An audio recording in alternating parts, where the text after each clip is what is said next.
بسم الله الرحمن الرحيم حسبي الله وكفى سمع الله لمن دعا ليس وراء الله مرمى اللهم وفقنا للهدى واعصمنا من أسباب الجهل وسلمنا من آفات النفوس واجعلنا ممن أقبلت عليهم فأعرضوا أمن سواك وخذ بأيدينا إليك وارهم تضرعنا بين يديك إلهنا قومنا إذا وجدنا وأئنا إذا استقمنا وقل لنا ولا تكن علينا وأهلنا في الدنيا مؤمنين الطائعين وتوفنا مسلمين التائبين واجعلنا عند السؤال مجيبين. Bonjour à tous, assalamu alaikum wa rahmatullahi wa barakatuh. Bienvenue une fois de plus sur la chaîne de votre frère Ismaïl Kossi, Mekwarem du groupe MPI, Mouvement propagandiste de l'Islam qui œuvre pour la qualité morale, intellectuelle, théologique à travers les mouvements spirituels. Aujourd'hui, il est question d'un numéro surtout encore spécial dans ce que nous pouvons remarquer sur le titre. C'est un peu comment dirais-je, un titre un peu c'est lourd dans un sens, c'est comme s'il nous dévie un peu le sens de la rhétorique, mais c'est pas le but, ou bien ce n'est pas comment dire l'intention de notre intervention sur ce sujet-là, à savoir Dieu est un païen. Comment Dieu peut-il être un païen? Donc c'est pas digne d'un mot d'un croyant, c'est pas digne même de le prononcer.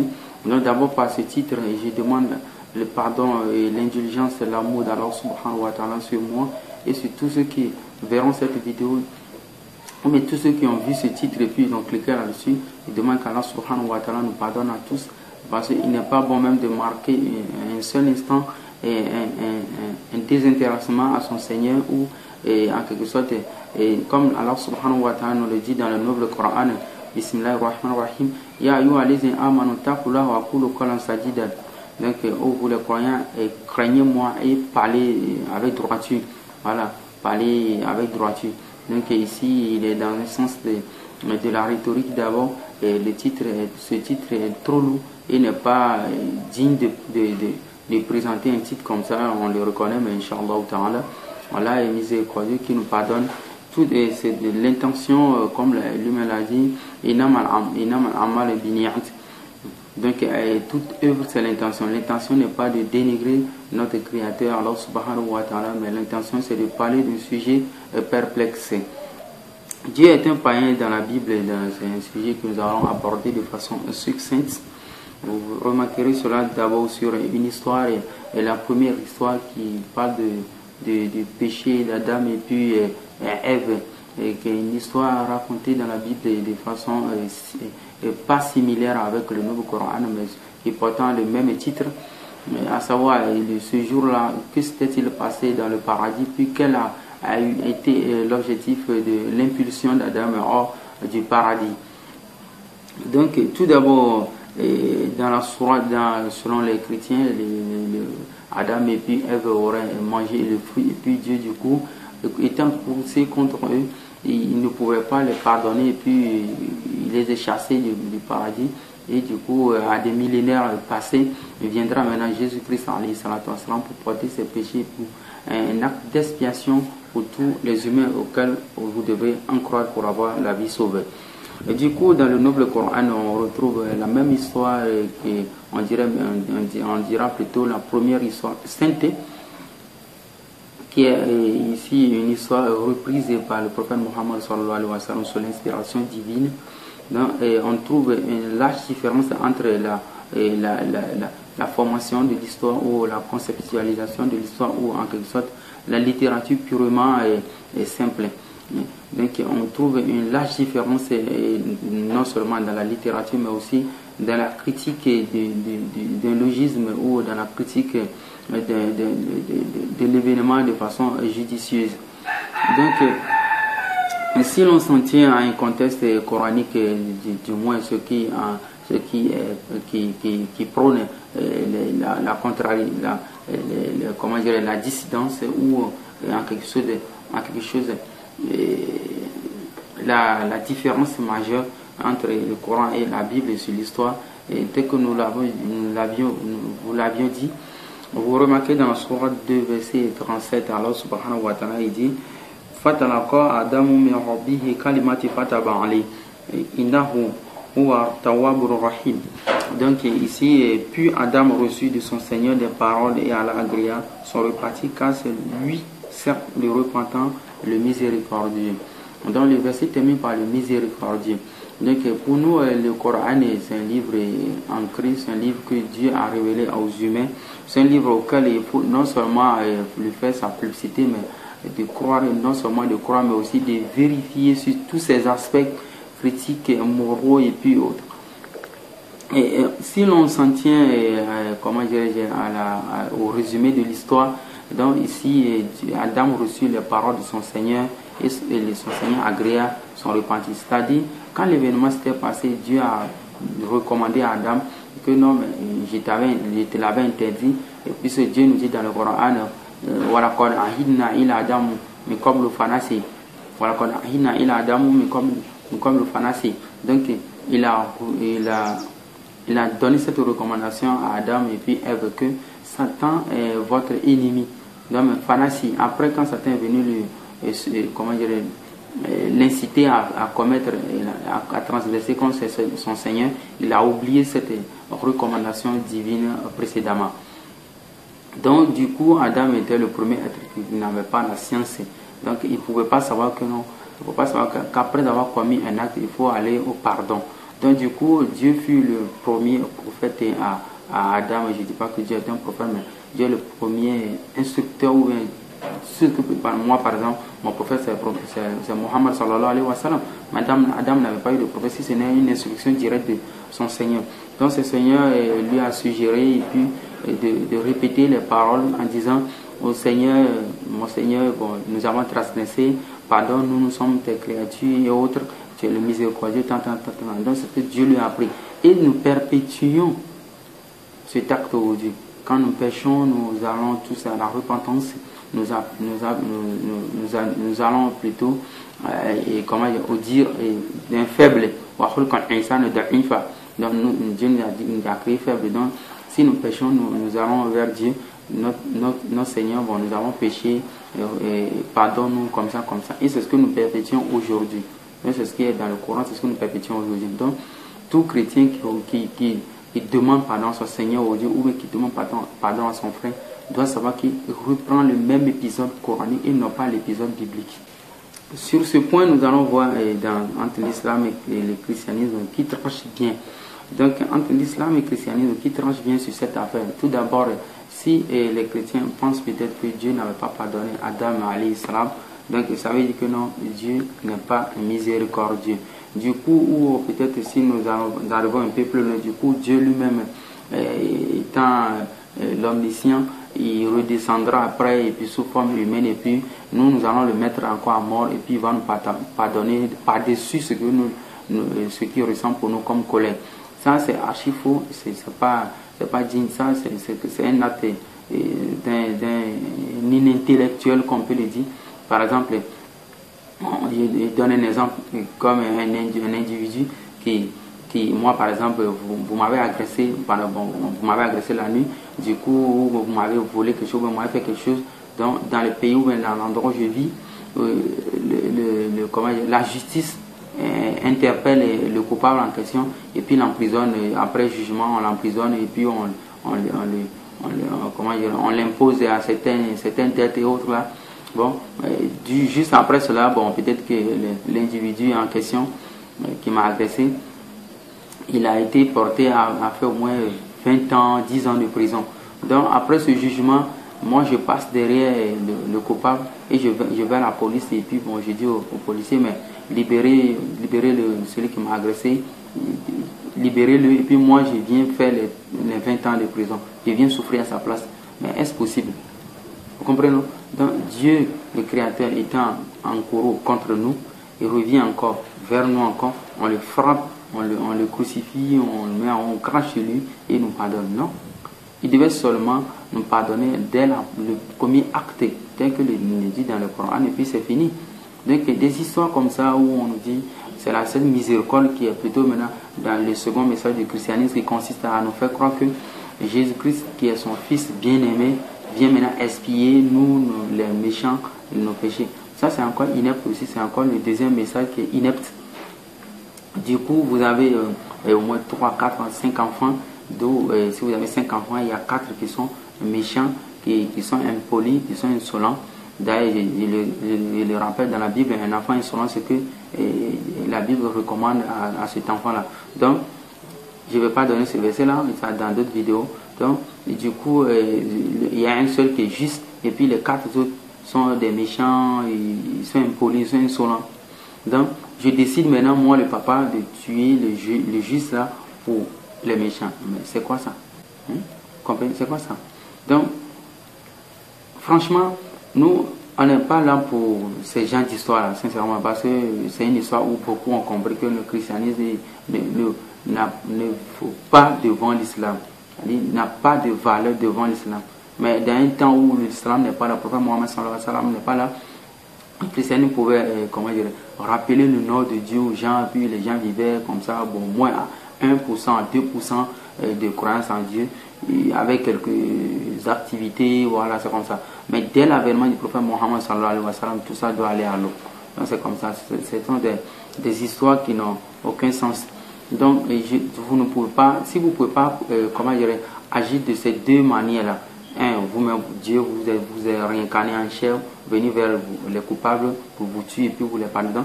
C'est-à-dire, en quelque sorte, on mange un seul fruit au paradis, Dieu refuse de pardonner l'humain, il se met en courroux, et puis maintenant, il revient vers ces humains-là, il le frappe, il le maltraite, il le tue, là, il accepte de les pardonner. D'où il ne devait pas les pardonner dès le premier acte de la consommation du fruit, tel qu'il l'a pardonné dans le Coran. Donc on trouve cela une ineptie biblique et qui est à refuter. Donc nous allons repartir dans Matthieu 5, verset 23 pour voir quelles sont les recommandations de Jésus-Christ sur pourquoi est-ce que nous avions dit que Dieu est un païen. Nous revenons là-dessus, il ne faut pas, c'est comme un proverbe qui dit chez nous que l'eau ne peut pas effacer les traces d'un individu. Voilà. Donc, dans Matthieu 5, verset 23, nous allons voir Jésus qui donne un enseignement lourd là. Si donc tu présentes ton offrande à l'autel et que là, tu te souviennes que ton frère a quelque chose contre toi, laisse là ton offrande devant l'autel et va d'abord te réconcilier avec ton frère. Puis viens présenter ton offrande. Donc là, si vous allez à faire une offrande dans la synagogue, comme il était la synagogue à cette époque, et vous vous rappelez que vous aviez quelque chose comme un désaccord avec votre frère, allez vous réconcilier avec lui avant de venir faire l'offrande. Donc Jésus-Christ enseigne la réconciliation proprement. Donc Dieu devait se réconcilier avec Adam et puis par la suite de ses descendants pour avoir une bonne continuité. Donc c'est comme ça. Donc cet enseignement de Jésus-Christ c'est authentique, vrai. Et c'est ce que fait souvent Dieu. Dieu se réconcilie avec ses créatures. C'est ce qui donne son nom d'amour. Pour laquelle, quand nous avions lu le verset où il est donc Dieu est le grand pardonneur et miséricordieux.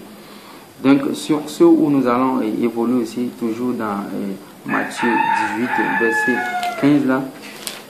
Matthieu 18, verset 15. Si ton frère a péché, va et reprends-le entre toi et lui seul. S'il t'écoute, tu as gagné ton frère. Mais s'il ne t'écoute pas, prends avec toi une ou deux personnes afin que toute l'affaire se règle sur la déclaration de 2 ou de 3 témoins. S'il refuse, de les écouter, dis-le à l'église. Et s'il refuse aussi d'écouter l'église, qu'il soit pour toi comme un païen et un publicain. Voilà. Ce dont pourquoi nous avions énoncé déjà précédemment dans les termes de façon grossière que Dieu est un païen. Donc ici, vous allez relire pour ne pas perdre le temps, vous allez lire cela calmement à la maison, à savoir Jésus-Christ qui demande ici, si ton frère a péché contre toi, prends-le. S'il refuse de t'écouter, prends avec toi 2 à 3 témoins pour voir comment dirais-je, pour qu'il t'écoute. Maintenant, si t'écoute, si tu as péché contre ton frère, voilà, tu lui demandes pardon, s'il refuse, tu prends 2 ou 3 personnes, vous allez vers lui pour lui demander toujours le même pardon là. Maintenant, s'il refuse encore, c'est 2, 3 personnes là, plus vous 4 personnes qui refusent cela encore, vous l'amenez, vous le présentez à l'église. Je rappelle, l'église, comme on l'explique, une assemblée de personnes, vous l'amenez dans l'assemblée pour que tout le monde puisse lui demander pardon à votre égard. Donc, du coup, s'il refuse pour l'église ascendante, ça fait la 3e fois ça. Donc, prends-le comme un païen et un publicain. Dans d'autres versions, on dit un péager. Donc, pourquoi est-ce que Jésus-Christ le dit là? Donc, si vous commettez un acte envers un humain, et vous devez lui demander pardon. S'il refuse, vous allez prendre 2 ou 3 personnes respectables, aller chez lui pour que tout à fait se règle sur 2 à 3 témoins. Là, ça, c'est la loi divine. Pour authentifier tout, il faut 2 ou 3 témoins. Donc, s'il refuse, vous prenez encore toute l'assemblée et vous allez lui demander pardon. S'il refuse encore, prenez-le comme un païen.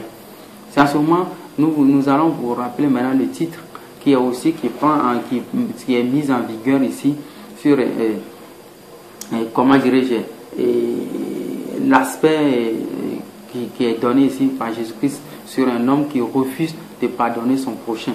Donc si Dieu avait refusé de pardonner Adam, il est bien sûr évidemment clair et net que quand Adam a commis l'acte, il devait avoir un sentiment, quelque chose qui devait l'animer. Donc il est bien clair qu'il y a eu un discours là-bas.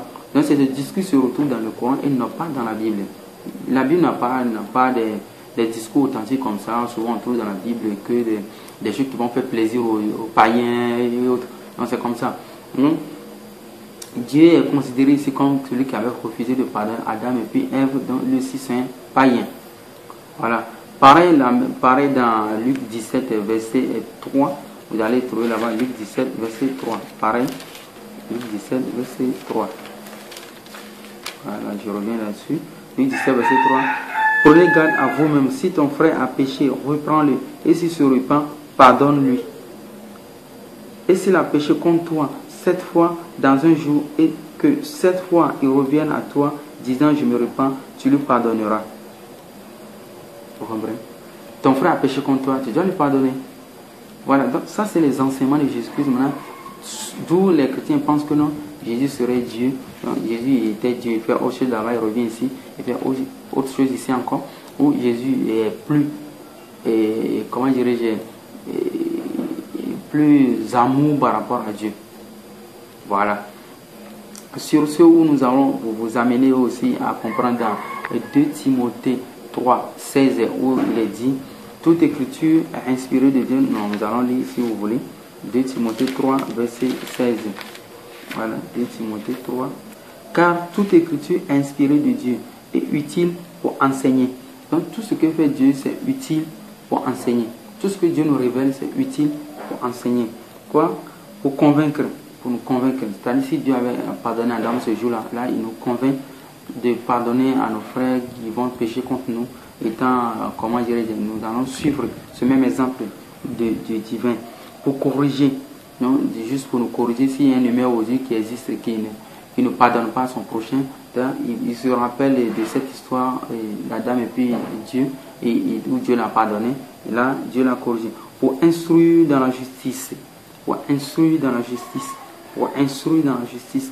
Donc, toute écriture, comment dirais-je, de provenance divine. D'ailleurs, quand on parle d'un livre sacré, c'est un livre qui regorge beaucoup d'enseignements divins, surtout d'enseignements qui va être profitable à toutes sortes de créatures. Donc, vous allez remarquer que dans Proverbe 21, verset 3, il est toujours question de la justice et question de l'éthique. Dans Proverbe 21, verset 18, il est toujours question de la justice et puis question de l'éthique. Toujours dans Michée 6, verset 8, il est toujours question de la justice et puis de l'éthique. Il est toujours dans Matthieu 9, 13, où Jésus-Christ, il mangeait dans la maison d'un certain Simon, où du coup a apparu les Juifs, ils ont demandé, mais pourquoi est-ce que toi, les Juifs, tu manges avec les méchants? Vous connaissez la suite de l'histoire. Et il a dit, ce qui va nous intéresser, il a dit quoi? Il a dit, allez apprendre ce que signifie je veux la miséricorde et non le sacrifice. Vous comprenez, non? Donc, du coup, Jésus-Christ avait fait un rappel de Osée 6.6. Parce que Osée, je le rappelle, il était au nord d'Israël, d'où là-bas se faisait beaucoup de sacrifices, beaucoup de ces activités ineptes que faisaient les Juifs, ou que pensent d'autres que Dieu avait recommandé. Donc, Osée 6 et Osée avait rappelé cela. Et maintenant, ce qui va nous intéresser, nous allons lire la suite de la justice révélée par Jésus-Christ lui-même dans Matthieu 23, verset 23. Dans Matthieu 23, verset 23, qu'est-ce que Jésus-Christ va nous dire sur la justice? Et nous allons lire cela. Parce que la plupart de nos activités, quand on essaie de le lire dans la bouche, les frères pensent que non, cela est dû peut-être à nous une malveillance. Voilà. Dans Matthieu 23, verset 23. Nous allons lire si Jésus-Christ connaissait la justice ou pas. Bon. Malheur à vous, scribes et pharisiens hypocrites, parce que vous payez la dîme de la menthe, de l'âneth et du cumin, et que vous laissez ce qui est plus important dans la loi, à savoir la justice, la miséricorde et la fidélité. C'est là ce qu'il fallait pratiquer sans négliger les autres choses. Vous comprenez donc? Jésus-Christ, il parle ici quoi? Vous laissez de côté la loi, la justice, la miséricorde. Donc, ce sont des choses, franchement, bon, nous on est là, Inch'Allah, Dieu nous a permis, il nous a donné cette connaissance et cette grâce, surtout cette grâce d'être musulman et puis enseigner les autres créatures sur la parole divine. Donc, du moment aujourd'hui où vous avez appris cela, sachez que non, en fin de compte, Dieu est un païen selon la Bible et non pas un Dieu miséricordieux que prônent peut-être certains chrétiens aujourd'hui partout dans les Anglais. Donc, sur ce où nous allons vous expliquer plus de choses par rapport à la sourate 11, verset 90, avant de revenir là-dessus, sachez que tout le Coran, sauf une seule sourate, tout le Coran commence par au nom de Dieu, le clément, le miséricordieux. Donc toutes les sourates commencent à partir de là-dedans. C'est dans le Coran où vous allez trouver beaucoup de mentions de la miséricorde divine. Où Dieu lui-même l'a dit, Kataballahu ala nafsihi rahma, Kataba rabbukum ala nafsihi rahma, que lui-même s'est prescrit sur lui la miséricorde. Donc, vous comprenez, non? Et cette miséricorde d'où le prophète Mohammed sallallahu alayhi wa sallam l'a bien donné l'explication claire et nette qu'il a dit que c'est cette miséricorde qui est au nombre de 100. Il y a une seule qui est versée sur cette terre, c'est grâce à cette unique miséricorde qui est versée sur cette terre, et grâce à elle nous mangeons, et puis même c'est grâce à elle les mécréants trouvent de l'eau à boire. Vous comprenez? Le mécréant il ne prie pas, mais il gagne sa vie, il est bien ici. Donc c'est grâce à cette miséricorde là. Donc c'est grâce à la miséricorde d'Allah qu'on est en vie malgré nos transgressions et autres. Si c'est pas ça, on ne peut pas vivre. Donc c'est grâce à cette miséricorde, le prophète Mohammed sallallahu alayhi wa sallam, il continue que la vache qui donne naissance à un veau, le petit veau est en bas d'elle, mais elle n'arrive pas à le piétiner. Donc c'est grâce à cette miséricorde qu'elle évite à piétiner son nouveau-né. Donc c'est cette miséricorde divine qui est aujourd'hui la source de nos réjouissances, sincèrement c'est notre raison de vivre, cette miséricorde. Surtout si vous voulez constater cela plus clairement, faites les comparatifs entre le Coran et la Bible, surtout sur les sujets comme ça. Nous vous avions dit Jésus-Christ rappelle plusieurs parties dans la Bible la miséricorde. Donc la miséricorde devait être quelque chose qui a été prôné dès le départ, non pas quelque chose qui viendrait comme ça où les gens pensent aujourd'hui qu'ils enseignent une nouveauté. Donc dans la sourate 11, verset 90, là pour corroborer encore plus l'histoire de la miséricorde coranique, Et certains pensent que non, les musulmans, quand on parle de la loi, on est dans la miséricorde. Quand on parle de la loi protège des innocents. La loi n'a rien à voir avec la miséricorde. Par exemple, quand Allah subhanahu wa ta'ala lui-même le dit, et ici il me rappelle bien du verset, il dit donc il y a toujours la miséricorde qui passe avant l'application de la loi. Et puis d'ailleurs, quand on parle de la loi n'est pas pour les justes, elle est là pour les injustes. Et la loi est là pour protéger les faibles. Donc nous allons revenir là-dessus pour définir ce que c'est que la loi. Dans la sourate 90, il est dit, et implorez le pardon de votre Seigneur et repentez-vous à lui. Mon Seigneur est vraiment miséricordieux et plein d'amour. Vous comprenez maintenant? Donc nous allons vous lire là. Inna Rabbi Rahimu Wadode. Wadode, Dieu amour. Aujourd'hui, les chrétiens nous disent que non, l'amour. Où est-ce qu'il est marqué dans la Bible, du Nouveau Testament, Dieu amour? Non, il ne suffit pas seulement de le dire, mais il suffit de le prouver. Il s'agit de réincarner cela en vous-même. C'est facile de dire non, j'aime celui-là, je fais comme ça, et puis tu fais n'importe quoi, et tu ne l'aimes pas.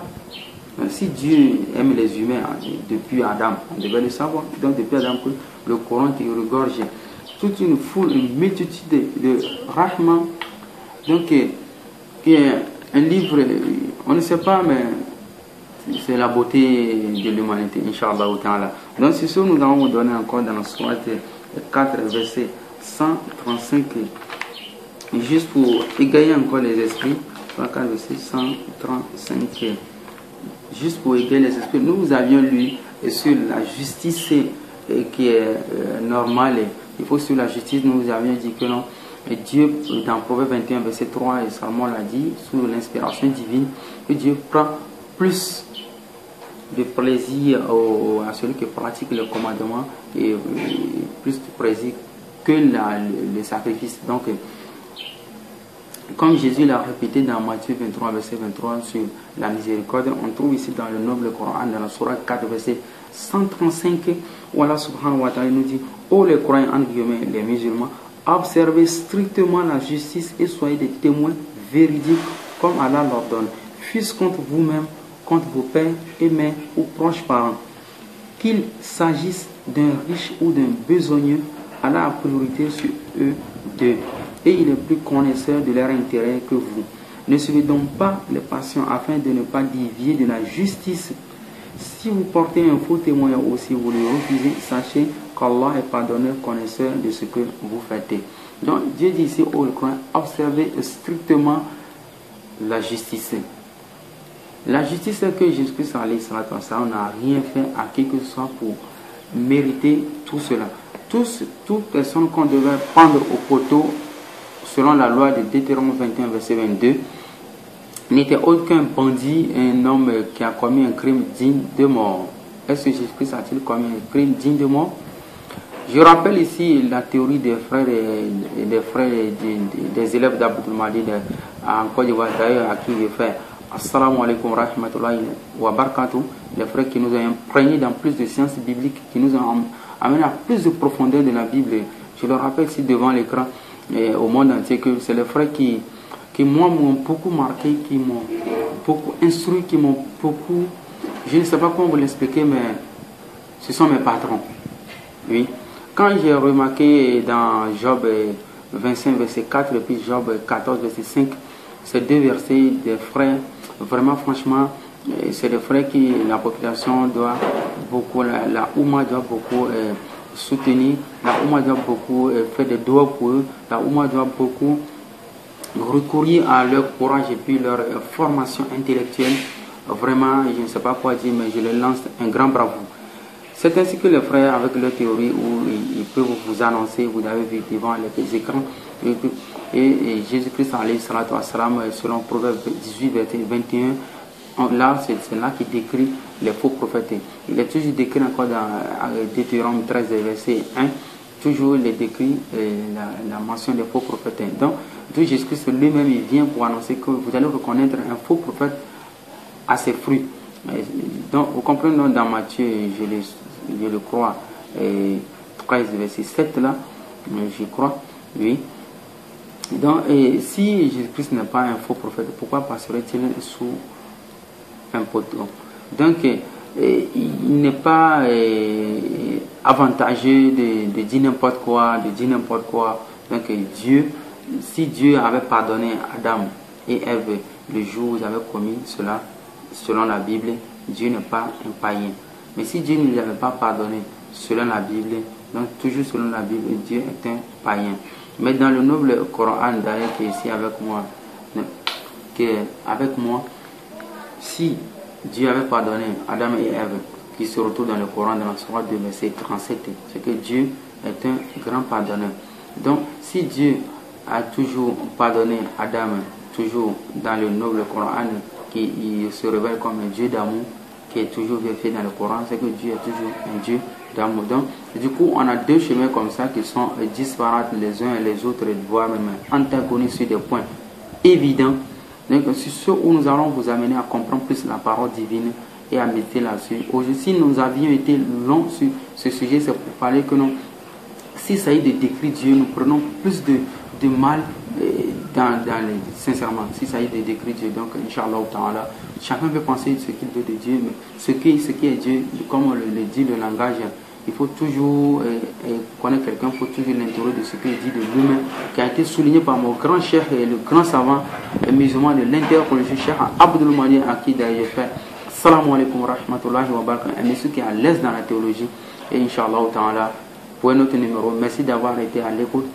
Que je demande beaucoup plus de pardon aux frères chrétiens d'avoir porté un regard différent, vu moi, voire même antagoniste, voire même aussi malheureux de la part de certains chrétiens, vu moi, mon aspect que j'affiche peut-être orgueilleux ou peut-être haineux. Ce n'est pas le cas, mais ce n'est pas de l'antipathie, ce n'est pas de l'animosité, ce n'est pas de l'amertume, c'est plutôt une forme d'approche, une forme de discours et réconciliant. Et puis, je ne suis pas un ennemi, je suis là, Inch'Allah, ouvert à tout le monde et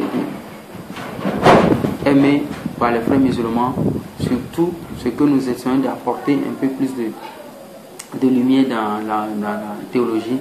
Donc, essayer de mettre les points sur l'éthique divine. Salam alaikum wa rahmatullahi wa barakatuh.